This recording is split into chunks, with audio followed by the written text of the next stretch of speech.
ఇటువంటివి ఉన్నాయి కొన్ని.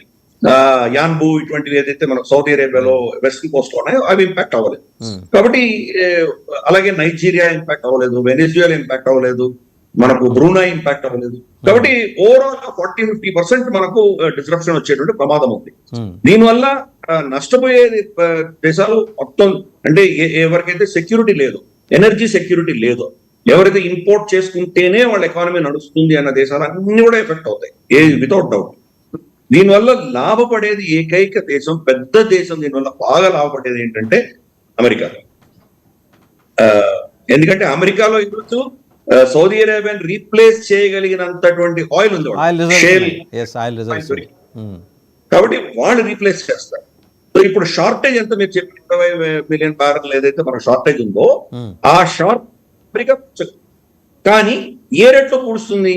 పెరిగిన ఎత్తు పెరిగిన రేట్లు కూడడం మొదలు పెడతాం. ఇప్పుడు సపోజ్ $140 వెళ్ళిపోయిందంటే $140 అమెరికా సప్లై.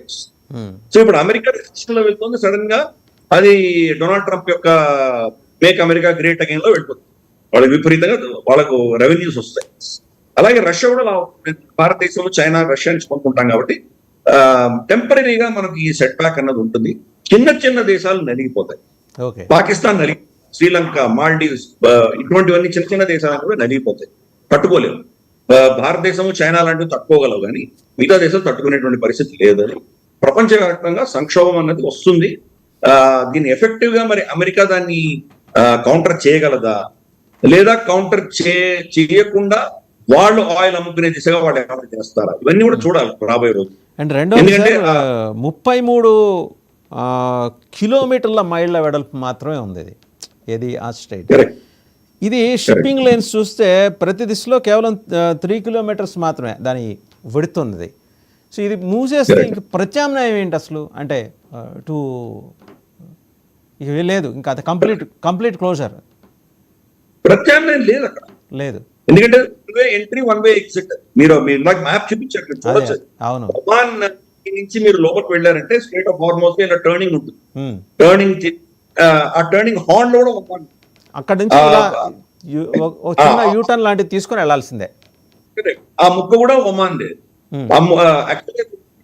ఒమాన్ ఏంటంటే 2 ముక్కల్లో ఉంటుంది. మామూలు ఒమాన్ దేశం ఉన్న ప్రాంతం వేరే, ఈ యొక్క హార్న్ ఏదైతే ఉందో హార్మోజ్ హార్న్ ఉందో ఆ టిప్ కూడా ఒమాన్ కంట్రోల్ ఉంది. సో దాని కింద మళ్ళీ యూఏ స్టార్ట్. సో ఈ హంప్ ను దాటి వెళ్తే గానీ పర్షియన్ గల్ఫ్ ఎంటర్ అవ్వదు. అలాగే అక్కడి నుంచి చమురు తీసుకొని రావాలంటే మళ్ళీ ఇటు నుంచే రావాలి. కాబట్టి అది one way in, one way out. ఇంకా అక్కడి నుంచి ఆల్టర్నేటివ్ లేదు. అక్కడి నుంచి పైప్ లైన్లు వేసుకొని యూరోప్ ఇంకెక్కడైనా తీసుకెళ్ళగాలంటే తీసుకెళ్ళండొచ్చు, కానీ అటు సైడ్ ప్రాంతాలన్నీ కూడా ఫుల్ గా డిస్టర్బ్డ్ గా ఉన్నాయి. సిరియా చూడండి, లెబనాన్, తర్వాత మనకు ఈ ఇరాక్, ఇవన్నీ కూడా కంప్లీట్ గా డిస్టర్బ్డ్ గా ఉన్నాయి. కాబట్టి పైప్ లైన్ వేసేటువంటి పరిస్థితి ఈరోజు ఇంకా లేదు మనకు. కాబట్టి ఆప్షన్ లేదు దేశాలకన్నిటికీ. అంటే ఒకటి సప్లై చేసే దేశాలు దెబ్బతింటుంది. Kuwait, Iraq, Saudi Arabia, Qatar, Bahrain, UAE, of course Iran కూడా, ఇవన్నీ దెబ్బతింటారు. దెన్ దాని రెసిపియంట్ దేశాలు ఎవరికైతే చమురు డెఫిసిట్ ఉందో, ఎనర్జీ డెఫిసిట్ ఉందో ఆ దేశాలన్నీ దెబ్బతింటారు. ప్రపంచవ్యాప్తంగా అది 100 దేశాలు. ఎనర్జీ సర్ప్లస్ ఉన్న వాళ్ళు దెబ్బతింటారు, డెఫిసిట్ ఉన్న వాళ్ళు ఇద్దరు దెబ్బతింటారు. అలాగా నేను అలాను.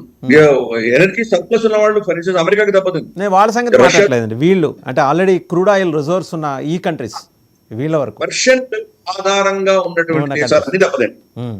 రైట్. సో బట్ ప్రత్యామ్నాయాలు రావాలి. ప్రత్యామ్నాయాలు ఎక్కడి నుంచి వస్తాయి? ఇప్పుడు ప్రపంచంలో ప్రమాణమి రష్యన్ ఆయిల్, తర్వాత వెనెజుయలన్ ఆయిల్, తర్వాత ఇరానియన్ ఆయిల్, మూడింటి మీద రెస్ట్రిక్షన్స్ ఉన్నాయి. మూడింటి మీద శాంక్షన్స్ వేసింది అమెరికా. దాంట్లో ఇరాన్ ఇప్పుడు ఎనివే చాలా కాలంగా స్మగ్లింగ్ చేసుకుంటూ వాళ్ళు చైనా కొనుక్కుంటుంది, కాబట్టి అది చైనాకు దెబ్బ. వెనెజుయలా ఆయిల్ వీళ్ళు కనుక టైట్ ఇంకా అలాగే ఉంచితే కనుక అప్పుడు ఆఫ్ కోర్స్ పెరుగుతుంది. సపోజ్ వెనెజుయలా ఆయిల్ తర్వాత మనకు రష్యన్ ఆయిల్ కొంత వీళ్ళు లిబరలైజ్ చేశారంటే ప్రపంచవ్యాప్తంగా మళ్ళీ ధరలు తగ్గేటువంటి అవకాశాలు. ఈ రష్యాను వెనెజుయలా కూడా వాళ్ళ ప్రైసెస్ పెంచుతారు కదా. సో ఇది ఓపెక్ ప్లస్ రష్యా అందరూ కలిసి నిర్ణయిస్తున్నటువంటి ఈ ధరలు ఏవైతే ఉన్నాయో వాటిని నిజంగా వాళ్ళు అడ్వాంటేజ్ తీసుకుంటారు. ఈ వచ్చే నెల 2 నెలల్లో ఎంతవరకు సంక్షోభం ఉంటుందో అంతకాలం విపరీతంగా పెరిగిపోతాయి ధర. కాబట్టి బఫర్ ఉన్న స్టేట్స్ ఎక్కడైతే వాళ్ళు నిల్వలు ఉంచుకున్నారో వాళ్ళు కొంత తట్టుకోవచ్చేమో, కానీ అలాగే ప్రత్యామ్నాయాలు చూసుకునేటువంటి దేశాలు వాళ్ళు తట్టుకోవచ్చేమో అని, లేకపోతే చాలా ఇబ్బంది. యాజ్ ఇట్ ఈస్గా మనకి ఎంత రిజర్వ్స్ ఉన్నాయి సార్ భారతదేశానికి? అసలు ఏమైనా రిజర్వ్స్ ఉన్నాయా? ఎంత రిజర్వ్స్ ఉన్నాయి? అండ్ మనం when can we explore the Andaman? మన ఈ మధ్య ఫైండ్ అవుట్ చేశాం. మినిస్టర్ ఫర్ పెట్రోలియం ఆయన యూనియన్ మినిస్టర్ హరీష్ సింగ్ పూరి ఆయన చెప్పారు 18,850 ఎంతో చెప్పారండి కోట్ల లీటర్ల క్రూడ్ ఆయిల్ని మనం అండమాన్ దగ్గర ఫైండ్ అవుట్ చేశాము. ఆ exploration process it takes many years కదండి, అంటే ఒకవేళ ఇప్పుడు మొదలెట్టినా కూడా. కరెక్ట్. హర్దీప్ సింగ్ పూరి గారు సరే అది దొరకచ్చేమో ఉండొచ్చేమో అని చేశారు, అంతేగాని దాన్ని ఇంకా సైంటిఫిక్ గా కంప్లీట్ గా దాన్ని అనలైజ్ చేసి ఇవన్నీ చెప్పడానికి సమయం పడుతుంది. ఎక్స్ప్లోరేషన్ చేయాలి. అదేమో ఫస్ట్ మనమేమో దాన్ని అంతా కూడా మనం ఎండేంజర్డ్ ఏరియా అని చెప్పేసి ఎకలాజికల్ ఏరియా అని చెప్పి దాన్ని మనం చాలా ఈ వాణిజ్యం అంతా బ్యాన్ చేసి కూర్చున్నాం. ముందర చట్టం ఆర్టికల్ 371 మార్చాలి. ఇవన్నీ చేస్తే కానీ వెళ్ళలేదు.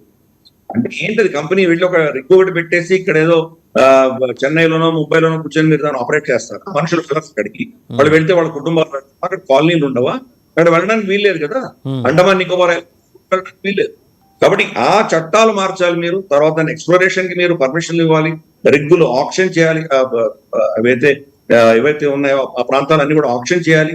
ఆప్షన్ చేసిన తర్వాత వాళ్ళు దాన్ని టెస్ట్ చేయాలి, ఎంత ఉంది కెపాసిటీ చూసి సైంటిఫిక్ గా స్టడీ చేసిన తర్వాత. కానీ ఇదంతా అయ్యేసరికి బహుశా ఒక 5 ఏళ్ళు మినిమం పడుతుంది. 5 ఏళ్ళు చిన్న చేసినా కూర్చున్నాం అనుకుందాం. కానీ ఇంతలో కూడా భారతదేశం ఏం చేసిందంటే రష్యా నుంచి మనం కొనడం ఇంక్రీజ్ చేసాం, అలాగే అమెరికా నుంచి కూడా కొనడం ఇంక్రీజ్ చేసాం. సో ఇప్పుడు ట్రంప్ హ్యాపీ, ఎందుకంటే అక్కడ నుంచి ఎక్కువ కొంటున్నాం. అలాగే మనకు ట్రస్టెడ్ ఫ్రెండ్ రష్యా, అక్కడి నుంచి కొంటున్నాం. ఈ రెండింటిని ర్యాంకప్ చేసాం మనం. గత నెల నుంచి అదే చేస్తున్నాం. మనకు తెలుసు ఈ సంక్షోభం పెరగబోతోందని నిల్వలు పెట్టుకుంటున్నాం. ఏ దేశంలో అయినా కానీ ఒక వారం 10 రోజుల కంటే ఎక్కువ నిల్వలు ఉండవు. ఎందుకంటే క్యారింగ్ చాలా ఉండాలి. మీకు కొన్ని దానికి ట్యాంకేజెస్ ఎంత చాలా కట్టుకోవాల్సి వస్తుంది. అంత ట్యాంకేజెస్ పెట్టుకున్నారంటే కనుక మీకు దాని యొక్క కాస్ట్ చాలా విపరీతం. ఎందుకంటే ఇది చాలా సునాయాసంగా సముద్రం, ఇంత చాలా క్రాస్ పాయింట్ లో ఉన్నాం, మనం చాలా దగ్గరగా ఉన్నాం, ఈ ఎనర్జీ సోర్సెస్ చాలా దగ్గరగా ఉన్నాం. కాబట్టి అంత పెట్టుకోవాల్సిన అవసరం లేదు మనకి. అందుకని ఇవి వస్తున్నాయి, వాటిని మనం వారం రోజులు ఉంటే వీళ్ళు మహా అంటే వారం కంటే ఎక్కువ ఉండదు. ఎందుకంటే ప్రపంచం ఎవరు ఊరుకోరు. 4-5 రోజులు 5 వారం కాగానే దాన్ని తప్పకుండా దాని మీద ఏదో ఒక సొల్యూషన్ వచ్చే ప్రయత్నాలు చేస్తారు అందరూ. ఎలాంటి సొల్యూషన్ ఉండొచ్చు అని మీరు అనుకుంటున్నారు సార్ దీనికి, ఈ సంక్షోభానికి? దీనికి 2-3 ఉన్నాయండి. ఒకటి, అమెరికా కనుక నిర్ణయించిందంటే వాళ్ళు ఇది ఒక అడ్వాంటేజ్ గా తీసుకొని వాళ్ళ దగ్గర ఉన్నటువంటి ఆయిల్ రిజర్వ్స్ ని వాళ్ళు అమ్మాలి నిర్ణయిస్తే కనుక ఈ సంక్షోభాన్ని కొనసాగిస్తారు.